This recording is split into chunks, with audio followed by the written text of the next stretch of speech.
All right, we're seeing the participation numbers tick up, so I'll get started. Thank you for being here today for the 2020 release of the U.S. Department of Commerce data on the outdoor recreation economy. We had a lot of interest in this session, and so appreciate you all joining us. As a reminder for media, there is a Q&A after this webinar at 10:50. If you don't have the information, please feel free to reach out to our team, and we can be sure you have that call in line. I am Jessica Wall-Turner, president of Outdoor Recreation Roundtable, which is a coalition of 35 industry trade associations who represent over 110,000 businesses covering the full breadth of the outdoor recreation economy sector. We come together to collaborate on the many things that RVers and hikers, bikers, boaters, anglers, skiers, and more agree on. I have to first off thank these dedicated associations that you see here that make up our membership for the work they do day in and day out on behalf of their business segments and what they do collectively through ORR to further recreation access, infrastructure, and a healthy recreation economy across the country. We're thrilled to have some amazing guest speakers here today to help us explore outdoor recreation's powerful and positive economic impact on the US economy in 2020. We have Senator Shaheen from New Hampshire, Dr. Mary Boehm from the Bureau of Economic Analysis, and Patricia Washington and Dirk Van Dyke from the Bureau of Economic Analysis as well. Lise Aangeenbrug is the Executive Director of Outdoor Industry Association, Steve Heese, the President and CEO of Chris Craft, Greg McFadden, owner and operator of Canyons River Company, Axie Navas, Director of the New Mexico Recreation Division, Kelly Reisdorf, Chief Communication Officer of Vista Outdoor. This is the fourth consecutive year that BEA, an agency of the U.S. Department of Commerce, has released government data on this critical industry sector. Today's release shows how in 2020, the outdoor industry, despite the economic impact of widespread public lands and business closures across the board, suspended trips and travel, gathering restrictions, supply chain issues, and more, how we continue to support Americans and prop up communities across the country during the international pandemic. Declines in travel and tourism had an outsized impact on outdoor recreation's overall economic activity, and related outdoor segments continue to struggle from lack of international tourists and travel not having fully made a rebound. In fact, a May 2020 US Census Bureau report ranked our sector as the second most impacted sector behind food and accommodation, being hit 31% harder than the national average, with our supply chain disruptions and closures and the closures of local, state, and federal lands. And yet, here we are today to celebrate a resilient sector, one that supported healthy people, places, communities, and economies during one of the toughest years in American history. Prior to 2020, the outdoor recreation economy was growing faster than the economy as a whole in every single indicator and served as a resilient growth engine and job creator. In 2019, you'll recall we were a $778 billion sector supporting 5.2 million jobs and 2.2% of the US GDP. Now in 2020, we're seeing different numbers, $688 billion sector, 4.3 million jobs, and 3% of all US employees. This data is really a tale of two stories. On the one hand, these 2020 numbers are a snapshot in time, an anomaly year for the industry, but also important data showing the real impacts of shutdowns, lack of travel, restrictions in manufacturing, retail, guided trips, lodging, and more. On the other hand, with so much isolation and loss, the outdoors was something we could all turn to in order to connect with our friends and family, maintain physical and health benefits, and really be safer from the spread of COVID-19 in some cases. Something we've all been working on in this industry for years, increasing participation, happened virtually overnight with the pandemic. The good news didn't stop there. New participants were younger and more diverse. This influx of new participation is reflected in sales of online passes, licensed vehicles, equipment, and more. Industry segments like boating, fishing, RVing, biking, camping, hunting and shooting sports, motorized sports experienced some record sales and unprecedented growth in 2020, even in a year that they had to shut down for several months. If you've tried to buy any of this in the past year, a bike, a tent, fishing equipment, a boat, or an RV, you know that outdoor equipment, gear, and just being outside is in high demand. Americans prioritize outdoor recreation, and they continue to in 2021, with strong numbers of participation in sales. Although a variant year for our growth, this data, along with the data that we've seen from the past year and a half, proves how vital continued investments in our public lands and waters, like the Great American Outdoors Act and recreation in the infrastructure package, reconciliation bills, access to our federal lands and waters and state and local lands and waters, how they really are so important to helping local economies and communities, big and small, rural and urban, benefit from outdoor recreation. To expand more on this and the government's efforts that provided our thousands of businesses relief is one of recreation's biggest champions, Senator Shaheen. Senator Shaheen was the lead sponsor of the Outdoor Recreation Jobs and Economic Impact Act of 2016, the REC Act. The REC Act passed unanimously and for the first time had outdoor recreation quantified as a unique sector of the economy. We can't thank the Senator enough for her work bringing this data to life and on many other issues that you lead that support our sector and will help us recover and continue to do what we do best, support healthy communities, people, places, and economies. Thank you, Senator.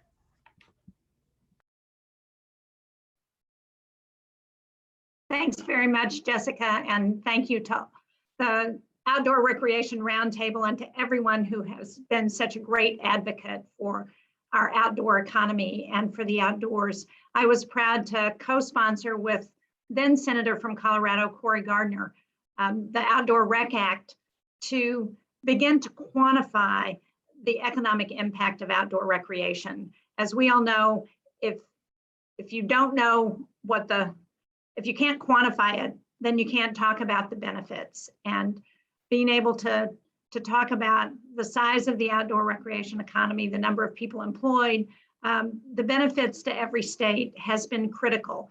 I remember when we got the first numbers, one of the things that I was most impressed by, and it's a statistic that I used often, was that the outdoor economy is actually bigger than the fossil fuel economy in the United States. So that was a way to help quantify the importance to everyone. As you pointed out, Jessica, during this last year and a half with COVID, people everywhere have begun to recognize the importance of the outdoors and of preserving the outdoors for all of us. It's not just that economic benefit, it's also the connection that people are making to their lives that's so important. And passing the Great American Outdoors Act that not just will fully fund the land and water conservation program. Since that program was passed in the mid-60s, I think it's been fully funded only twice. So that will have a significant impact as we look at the dollars we need to put into preserving our outdoors. It also puts in $9.5 billion to address the backlog in so many of our places, our outdoor places. In New Hampshire, we have, just in the White Mountain National Forest alone, we have about a $40 million backlog. So clearly this is something that we need to address in order to ensure that the outdoors continues to be there and available for all of the people who want to enjoy it. One of the things that I like best about the Land and Water Conservation Fund and the effort that is being put in now is the fact that you don't have to be able to go to a national park. You don't have to have a significant environmental landmark near where you live, but we can all enjoy outdoor trails. We can enjoy, if a community is on a river, if there's a lake nearby, just being outdoors. And that, for me, is one of the best benefits of the Land and Water Conservation Fund. And I'm pleased that we also have significant funding for the Forest Legacy Program. New Hampshire's the second most heavily forested state in the country. And so we want to continue to ensure that we protect our forests. This is also important for climate change. As we're looking at what we need to do to address climate change throughout the country, ensuring that we continue to focus on the importance of the outdoors and what a difference that makes helps people appreciate why we've got to address this issue. So again, thank you all so much for what you're doing. I look forward to continuing to work with you and to being available as we address the future needs in Congress that we have to continue to protect the outdoors and the outdoor economy. Thank you. Senator, thank you so much for your leadership. Our outdoor businesses in New Hampshire are so lucky to have you. Thanks for being here. Now I'd like to introduce Dr. Mary Boehm, Acting Director and Deputy Director of the Bureau of Economic Analysis. Dr. Boehm works with BEA's executive team to expand the agency's statistical programs and to shape the highest priority research projects in furthering BEA's mission. So we're really happy to be seen amongst those. Mary, along with BEA economist Patricia Washington and Dirk Van Dyke, will dive deeper into these national and state numbers. So we're so excited to have you here today. Thank you. Well, good morning. Thank you, Jess, for your kind introduction, and thank you, Senator Shaheen, for your remarks. I was fortunate to spend part of my vacation this year in New Hampshire, enjoying the great outdoors, doing some hiking. And here at BEA, we are really pleased to be releasing our outdoor recreation satellite account, or ORSA statistics, and have begun this several years ago. And also very happy to participate in this event. We've appreciated the input from your members, from business people, policymakers, and outdoor enthusiasts about the value of this data and what statistics people find most useful. So thank you for your support and for your ongoing input. Let me turn now to the reason for being here. The numbers give some context and just a few high-level results that we released. BEA produces influential economic indicators like gross domestic product, or GDP, personal income, and personal consumer expenditures. And rich detail about businesses and consumers' decisions lies within these statistics. And this is what we draw out in our outdoor recreation satellite account.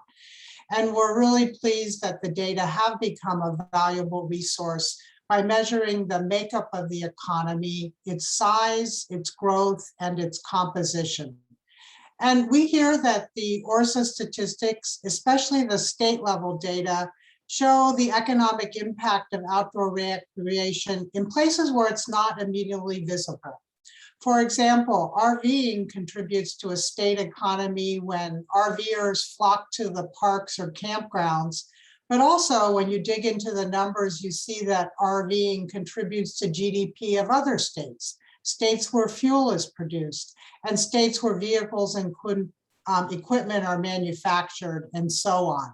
So the state level data, in companion with the national statistics, paint a picture of economic activity by activity like RVing and by industry, and how it's woven throughout the US economy. As just mentioned, the pandemic took its toll. Total value added for outdoor recreation was $374 billion in 2020, down from $468 billion in 2019. And as a share of the total US economy, outdoor recreation rate remains important, but declined from 2.2 to 1.8%. And as we heard, all states were negatively impacted, with employment decreases ranging from 9% in Indiana to 27% in Hawaii. However, despite the overall decrease in activity, some conventional outdoor activities such as boating, fishing, and RVing performed better in 2020. So I won't give any more numbers. We've got a lot more coming from our economists, but let me conclude by saying that we're extremely proud to have been the first nation to assemble an official outdoor recreation satellite account. We've heard from other countries that they're considering following our lead, and they're interested in the methods that we've developed. And at BEA, we plan to keep moving forward. And in that spirit, this year's release incorporates some new data, new point of sale, retail sales data, and local trips data that we purchased from the private sector. And they've improved both our state and national level estimates. And we envision continuing to improve these statistics going forward so that they continue to be accurate, timely, and as useful as possible. Let me now introduce the team.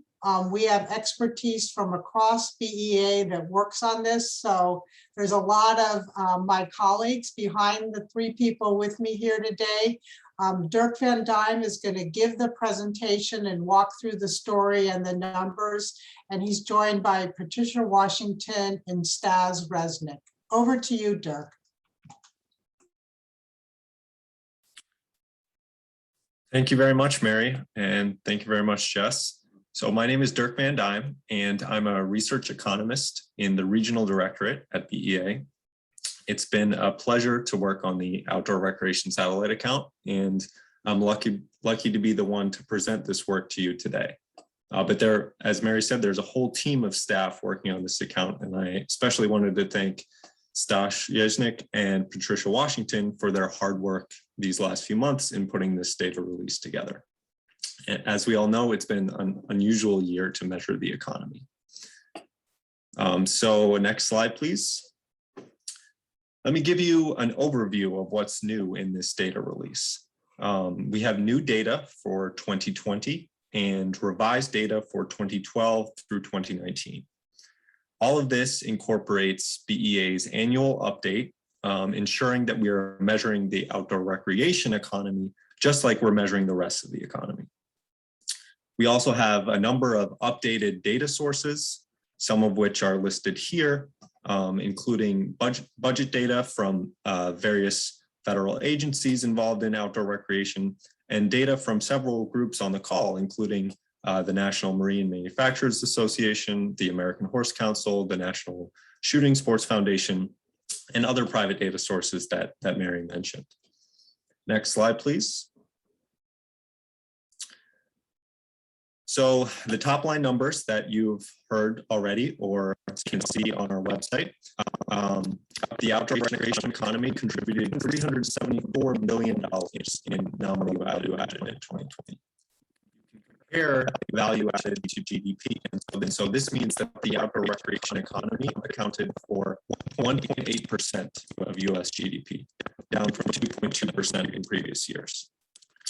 Gross output was $689 billion. Gross output you can understand as total sales or total revenue for the outdoor recreation economy. And employment was 4.3 million jobs, and those employees earned $230 billion in compensation. Hey, Dirk, this is Mary. You're breaking up a bit. Okay. Hopefully that improves. Please let me know. I should call in or let someone take over. So just in general, remember that we are measuring the outdoor recreation economy and not the participation. So that's very important to understand the context of these numbers. Next slide, please. Dirk, maybe if you try turning off video, we can see, and then if not, maybe Patricia can take over. Sure. Sorry about that, everyone. Oh yeah, that doesn't solve for it. If Patricia can speak to some of these numbers, and maybe you can just try coming back on. Okay. Sorry, everyone.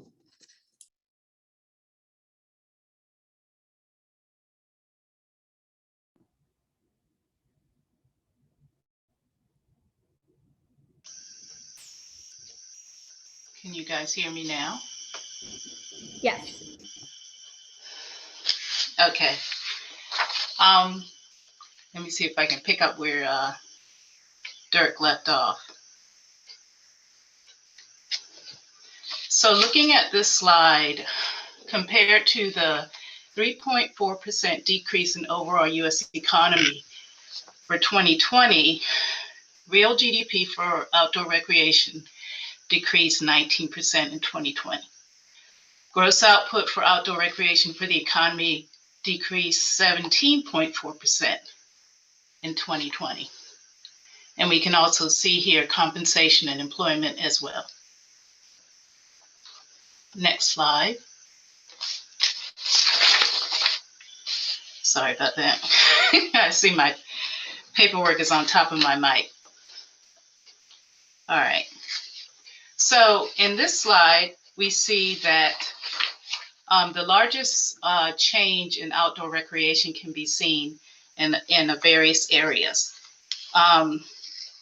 The largest change in real value added for outdoor recreation, boating and fishing, which saw a decrease, which saw an increase of 27.9%, trips and travel, which saw a decrease of 31%, festivals, sporting events, concerts, which saw a decrease of 51.6%, followed by amusement parks and water parks, which saw a decrease of 62.3%. Next slide. So in this slide, what we see is that outdoor recreation is composed of three specific categories. We have conventional outdoor recreation, we have supporting outdoor recreation, and other outdoor recreation.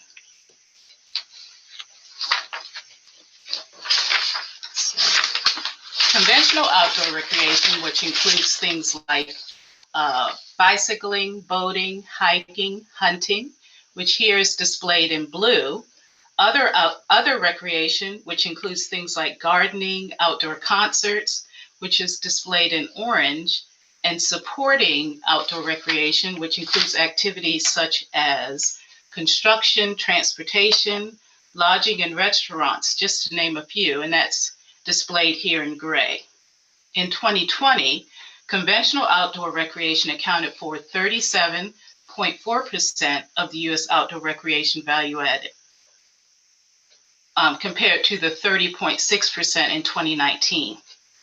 This increase was due to higher spending in boating and fishing and RVing. Other outdoor recreation accounted for 16.8%, compared to the 19.7% in 2019.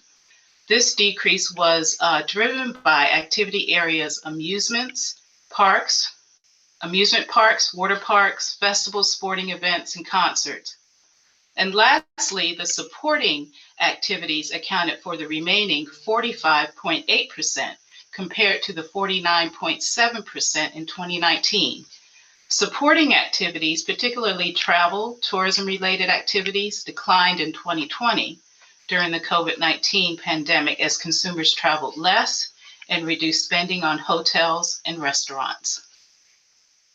Next slide. So what we see here is that boating, fishing, RVing, hunting, shooting, trapping, and motorcycle ATVing continue to top the list as the largest contributors to conventional outdoor recreation nominal value added.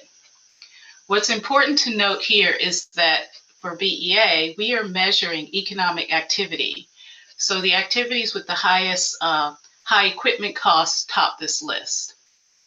If we were measuring participation, which we're not, this would be a different picture. Next slide.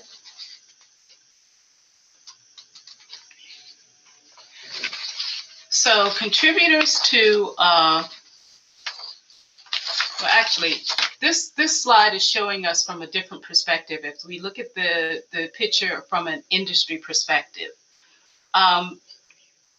for 2020 value added. Transportation, warehousing saw a decrease of 7.1%. Arts, entertainment, recreation, accommodation, and food services saw a decrease of 9.1%, looking at it from an industry perspective. Next slide.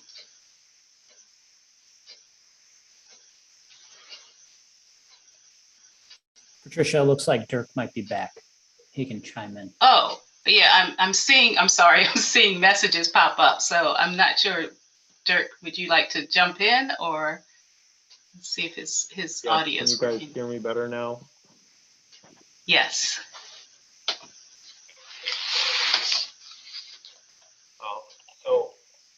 So thank you, Patricia, for jumping in there.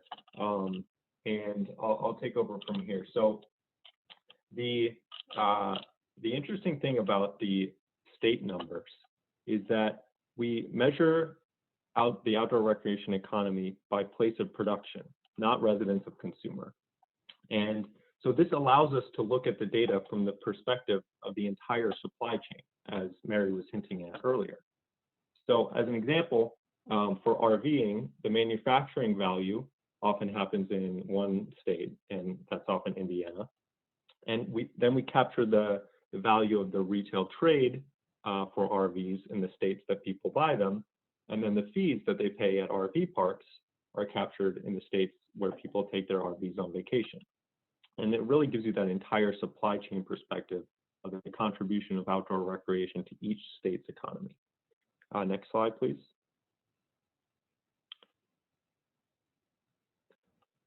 So this map from our press release this morning shows you outdoor recreation value added as a percent of each state's economy, not the change from last year, just the 2020 look. And so overall, we do have lower numbers than last year, but there's a similar pattern across states. So note that Montana took over the top spot by this measure, surpassing Hawaii. And in general, you see the darker blue, which are the higher numbers in the Mountain West. You see Alaska and Hawaii still doing pretty well, Florida, and note the northern New England states, Vermont, Maine, and New Hampshire also do well by this measure. I'll let you stare at the map a little bit. I always like to do that in presentations. And you really see how outdoor recreation contributed to each state in the US. Next slide, please. So this map shows you the percent change in outdoor recreation employment from last year. So the darker orange are the states that performed relatively better, although every state did decrease. Later on, we'll look at some of the reasons for the differences between Hawaii, which dropped the most at 27%, and Indiana, which dropped the least at 9%. But in any case, there's really interesting regional patterns in the change in outdoor recreation jobs in the last year. Next slide, please. So let's take a look at the boating and fishing activity across states. Remember, it grew by 27.9% at the national level in 2020. And we see significant growth across the top 5 states: Florida, California, Texas, New York, and Michigan. So remember, when we say the boating and fishing activity, this captures all parts of that, including the manufacturing of boats for outdoor recreation, the wholesale and retail trade of boats, the spending on marinas, storage, and maintenance. That's all included here. Next slide, please. So there was also growth in RVing in 2020, and here we see that the top 5 states are Indiana, as we've talked about, Texas, California, Florida, and Ohio. And each of these states has a different share of the RVing value coming from the different parts of the RVing activity. And then lastly, on the next slide, we can look deeper into the declines in 2 different states with very different overall stories about the outdoor recreation economy. So Hawaii's nominal value added decreased by 47% in 2020. That was the largest among states. And you can see that this was almost entirely driven by the transportation and warehousing industry and the arts, entertainment, recreation, accommodation, and food services sectors. So what happened in 2020, Hawaii's outdoor recreation economy is very dependent on the pieces that were most significantly affected by the pandemic. On the other hand, on the next slide, let's take a look at Indiana, which their nominal value added in outdoor recreation only declined by 3%. So we still have those declines in transportation and the arts, entertainment, recreation, food services, and accommodation sectors, but they were offset by manufacturing and retail trade. So Indiana's strengths in the outdoor recreation economy were less significantly affected by the pandemic. So on the next slide, I'll conclude. That's all we have time for today. Thanks for your attention. Please reach out if you have any questions, and we have a lot of resources on our website where you can look in detail by state on the outdoor recreation economy by industry and by activity. Click on the interactive state map. You'll get nice summary sheets for each state. And again, thank you so much for your time. Apologies for the technical difficulties. Okay, thank you so much, Dirk and Patricia. You are wonderful for stepping in, putting you on the spot. Really appreciate that. And Mary, so much work goes into these reports. It's really been amazing to follow the progress of the BEA team over the past 4 or 5 years that they've been doing this. And we just can't thank you enough for producing our industry's economic data so we can really learn from you and understand how we can best support the industry going forward. So with that, I'd like to turn to some of our speakers really to put this data in context. What does it mean on the ground? What does it mean for businesses and consumers? What does it mean for public lands and waters? So I'd like to introduce Lise Aangeenbrug, the first speaker, Executive Director of the Outdoor Industry Association. OIA has had amazing industry data for years and participation data that we all use, amazing participation data for 2020. Lisa has been a wonderful collaborator in areas of conservation and recreation and helping to get more people access to the outdoors, and we're really excited to have her here today. Thanks. Thanks so much, Jess. As Dirk indicated, this was a really unusual year to be measuring the economy. And it really is as Jess said, a tale of two different things. When we look at what happened during COVID-19 in terms of outdoor participation, the numbers are way up. In fact, it was the single largest increase in any year we've ever found, and we've been tracking this for 15 years. It really inspired huge participation growth in 2020. And as outdoor spaces, particularly close to home outdoor spaces, became places of refuge to safely socialize for your physical and mental health and recover from screen fatigue. And we don't yet have a way to measure that economic impact, but we know it has one. We know in 2020 that 53% of Americans age 6 and over participated in outdoor recreation at least once. And as I said, that was the highest participation rate on record. 7.1 million more Americans got outside, with the largest increases in hiking, camping, and fishing in 2020 than in the year prior. We also know that new participants during COVID were more urban and more diverse than prior to COVID, and getting outside close to home became crucial. And now that that's been discovered, we anticipate it's going to continue. We've been tracking outdoor participation and economic data for more than 15 years, and we also know that getting outside is America's most popular pastime. It surpasses attendance at all major league sporting events and activities by more than 20 million. And early indications are that this trend is going to continue into 2021. And sales data comparing August 2020 to August 2021 show that sales of tents, backpack, coolers, and other camping equipment, trail running shoes, and other outdoor gear is actually up more than 20% year over year. I'm going to stop there and turn this over to Steve Heese with the Chris Craft. Thanks, Lisa. Good morning, everybody. It's great to be here this morning. My name is Steve Heese. I'm the president of Chris Craft Boats in Sarasota, Florida. And for the last year, I've also been chairman of the National Marine Manufacturers Association, which is the boating industry's leading association. And our members build over 85% of the boats sold in the United States. As many of you know, demand for boating, along with fishing and broader outdoor recreation activities, has exploded since the onset of the pandemic. U.S. boat sales reached record highs in 2020. Last year, U.S. sales of boats, marine products, and services totaled $49 billion, the highest level on record in nearly 20 years. Retail unit sales of new boats reached a 13-year high in 2020 of 320,000 units sold, which was up 13% compared to 2019. Pre-owned boat sales reached over 1 million units, levels we had not seen since before the Great Recession. And 55 million Americans went fishing in 2020, which is great news for many reasons, including the fact that 70% of all boat trips involve fishing.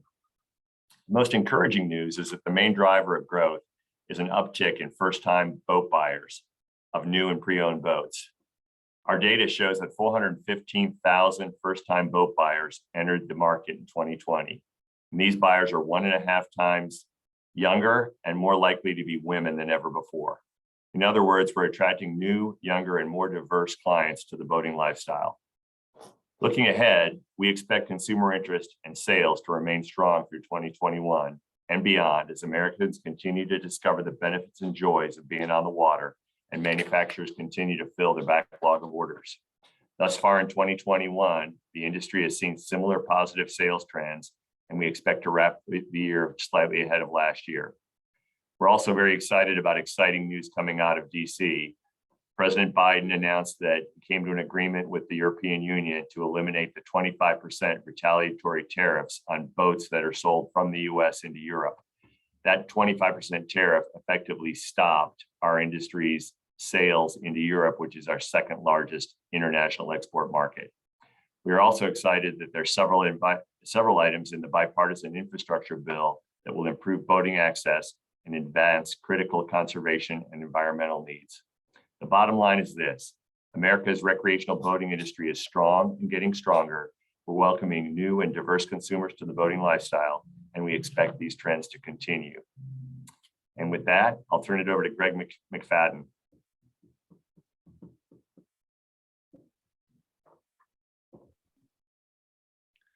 Thanks, Steve, and thanks for everyone having myself here today. I'm an outfitter in central Idaho and operate on both the Middle Fork and Maine salmon, running 6 and 12-day whitewater trips through the beautiful Frank Church Wilderness. But I'm talking today to represent the 300 members of America Outdoors and the rafting and whitewater sports that we have all the way from Alaska to Arizona and across the US. We really have a twofold story in the rafting world from the year 2020, where we really saw about 40% down and 40% increased throughout the summer, which changed dynamically. And that discrepancy of one coin or the other, one side of the coin or the other, really comes from some of our longer trips, like we operate in central Idaho, to some of the day trips and fast results for people that could sign up relatively quickly. There's a number of challenges that faced us in 2020 that included everything from acquiring our forgivable PPP loans to staffing with certain certifications to, again, our supply chains, and then air travel and how we get people to visit us, particularly with these longer trips that we're able to host in the country. The PPP forgiveness loans certainly saved many of our industry, if not everyone, whereas going into the season in Idaho, 60% of Idaho outfitters said that they would have had to shut down or cease operations within 3 to 6 months had those programs not been available, and some of them may have actually dissolved. We were able to weather that storm pretty well, and of the 40% that were down throughout the industry, some actually had to close their doors completely. So the downturn is definitely a heavier affect than those of the 40% that showed that they were up. Also, some of the generated business from those who were up were those who had shut down, kind of relying their clients to turn over to those who were still in operation. There was a lot of different discrepancies in how individual protocols and staffing related in order to navigate the effects of COVID and how we would operate. And that was really different from region to region, of course, and state to state. Many of us did play the long game. For my company personally, we operated at our lowest numbers we've ever seen, and we wound up shutting down operations in mid-July of 2020. We spent over $10,000 on testing. At that time, testing was not free, and we had pretty rigid concerns about our COVID protocols. But having played the long game, we did move a number of people to other years, and we're able to create solid bookings through this year in 2021. Some of the 40% that were up, again, also had different protocols in order to increase not only the time period during the summer when they were picking up cancellations from other folks, but we were able to see a new rollover into interest in the season for both of the shoulder sides of our season, which generally in the summer are now, late spring into early fall, which we haven't seen before. I think anecdotally for 2021, we're going to see numbers very much increase in the whitewater world and in the longer travel, especially in those in the Idaho region and down in Arizona. This year, we were up 25% over record. So we went from our 59 guests to over 500 this year. So just a giant difference in what we're seeing. And we are seeing solid bookings looking out in advance into 2022 and 2023 with my business. And we're even seeing bookings throughout the industry already relaying into some of these longer trips like Grand Canyon or Middle Fork of the Salmon into 2024 and 2025 dates already. So people are really thinking ahead as far as the longer umbrellas of extended travel. The shoulder dates are not always the advantage for every outfitter. And in Grand Canyon, they already have capacity. So we really just had to live with the numbers that they were left with in 2020 and unable to kind of increase their numbers or usage. The other big player that we have within our industry is fire as well. And this year, because of the fires throughout the West, some outfitters in that 40% that were down were hit hard again. And one of my colleagues in Idaho actually had a 60% cancellation on her trips this year just because of access due to fire with their drift boats and fishing boats that don't fit into airplanes in order for access. So we're kind of seeing things still across the board, but there is a light at the end of the tunnel. And we certainly, anecdotally, like I say, we are seeing a giant increase for years to come in the products that we offer, enjoying the outdoors for multi-day adventures. And with that, I'll turn that over to Jess. Or to Axie. I think it might be me. Thank you, Greg. I appreciate it. And thank you to ORR for this platform today. I'm Axie Navas. I'm the director of the New Mexico Outdoor Recreation Division. And there's a lot to unpack here, even and especially maybe at the state level. So with our limited time, I want to highlight just a snapshot of state level outdoor employment data for New Mexico. So one stat we spoke about quite a bit in 2019 was that the state was second in the US for employment growth in the outdoor industry. In 2020, the state ranked 45th in employment growth.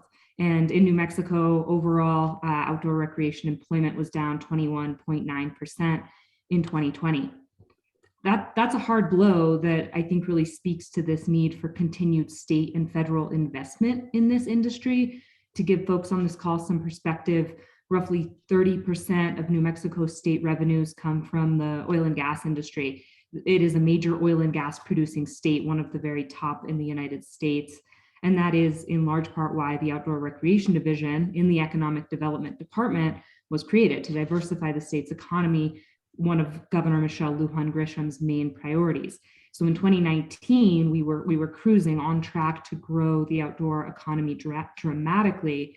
In 2020, COVID-19 really hit that growth hard. So I think the good news, and there is really some good news here, is that we are investing. The EDA grant was just announced to put about $8 million directly into the outdoor industry in this state, as well as the travel and tourism sectors.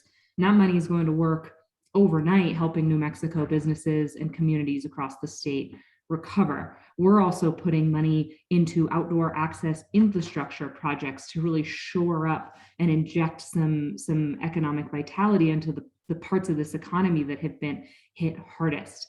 And then also, I want to call out some bright spots for 2021 and then also 2022 and the future. So like the US as a whole, New Mexico saw major growth in RVing. That's now it's the top activity in the state in terms of value added.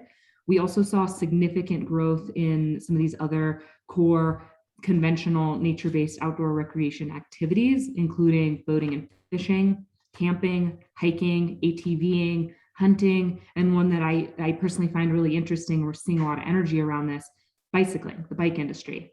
So I believe all those activities point to a very positive economic impact in this year, in 2021, as well as in 2022 and beyond. So that's really our roadmap going forward. I think this deeper understanding of the pandemic's impact on the outdoor recreation economy in New Mexico will catalyze further investments in this sector. I think that's essential. It will shape our recovery efforts. And I'm also excited to see this momentum of 2021 build, especially around a few of those key activities. So thank you all so much. Again, thank you ORR for the excellent organization. And now I want to turn it over to Kelly Reisdorf, the Chief Communications Officer at Vista Outdoor. Hi, thank you, and good morning, everyone. I'm happy to be here this morning. This is a great topic. So I'm head of communications for Vista Outdoor, and I'm also the general manager of a female line of hunt-inspired apparel called Venor. Our company is a family of just under 40 brands. We're roughly 2.5 billion in size, and you can find our products in all sorts of retail, from REI to Bass Pro and everything in between. And first, I want to thank our policy leaders for their support of the outdoor recreation economy, as well as just acknowledge all the work that went into preparing this data set. We've invested over 500 million in new outdoor businesses in the last 2 years. We've also developed an industry-leading ESG program that's focused on a few key things: reducing our environmental footprint, investing in our people, and also investing in the future of the outdoor recreation economy through supporting these new and more diverse participants that we are seeing across all of our markets. We also have a foundation that partners with and supports organizations that are aligning with these values. Hunting, let's talk about hunting. We haven't talked about that yet on the webinar this morning, and this is a big area for us. As you can see in the data, hunting continues to be on an upward trend of participation in these recent years. Hunting license sales in calendar 2020 were up 5% over the prior year. And while we're in the middle of hunting season right now, all signs point to continued sustainment of these trends. And interestingly, prior to calendar 19, this was a reversal of an 11-year decline. And what we're seeing now is, to Steve's points as well, on the fishing side, we're seeing a whole new demographic. We're seeing females, people of color that are inspired to try these activities, partly the field to table movement and wanting to know where your food comes from. And e-bikes. E-bikes are an interesting trend that also strengthens hunting. There's a lot more freedom in exploring the backcountry, whether it's hiking and exploration or backcountry hunting. Federal excise tax is a key piece of supporting conservation, and it's a proxy that we look at to track the market size and trends. And for calendar 2020, federal excise tax had doubled from the prior year as well as 3 years. And these trends on a year-to-date basis so far in calendar 2021 appear to be continuing. Year-to-date, federal excise tax is up 63% from 2020 so far. So this is really exciting. We believe that these trends are not a flash in the pan. We believe that they have a very durable nature to them. And these numbers are also very exciting to preserve our hunting heritage, and more importantly, to continue to be able to expand funding for conservation initiatives. Our company hopes to continue to motivate and inspire outdoor participation and continued investment in growing the outdoor recreation economy for generations to come. So thanks for having me on, and back to you, Jessica. Thank you so much to our speakers, and really to all of you for joining us this morning. We just saw the data for the first time about an hour and a half ago, so there will be a lot more to come through. We hope you'll stay tuned with our member associations as they're looking at their segments, and with ORR and BEA as we look more into what happened in 2020 and what's to come in future years. Although a year full of uncertainty and challenges, what we do know, and what our speakers told us so eloquently this morning, is that outdoor recreation brought people together, employed American workers, supported rural economies, and connected us with the benefits of time in nature, which Lisa reminded us we don't quite have a measurement for. So BEA, that might be our next projects together. Some outdoor industry segments are still in need of relief to fully come back to pre-pandemic levels. Some businesses have shut their doors for good, and others are thriving in new and exciting ways. As we move forward, outdoor participants, support for our public lands and waters, and outdoor businesses will continue to propel us to be the sustainable and growing industry that America needs. We look forward to working with you and celebrating what we all believe will be a record year in 2021 when we release that data this time next year. Thank you so much. And for press, we will be on the call line in just a couple minutes. Thank you.